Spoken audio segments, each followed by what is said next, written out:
Of हा या आइन सौद, ये तुम्हारे परवरदिगार की मेहरबानी का बयान है जो उसने अपने बंदे जकरिया पर की थी जब उन्होंने अपने परवरदिगार को दबी आवाज से पुकारा और कहा कि ऐ मेरे परवरदिगार, मेरी हड्डियां बुढ़ापे के सबब कमजोर हो गई हैं और सर सफेद बालों की वजह से चमकने लगा है।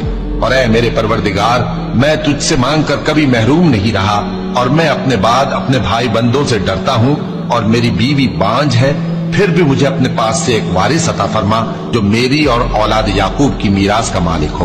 और ऐ मेरे परवरदिगार, उसको खुश अखलाक बनाइयो। फरमाया, ऐ जकरिया, हम तुमको एक लड़के की बिशारत देते हैं जिसका नाम याहिया होगा। इससे पहले हमने इस नाम का कोई शख्स पैदा नहीं किया। उन्होंने कहा कि परवरदिगार, मेरे यहाँ किस तरह लड़का होगा जबकि मेरी बीवी बांझ है और मैं बुढ़ापे की इस हालत को पहुंच गया कि सूख गया हूँ।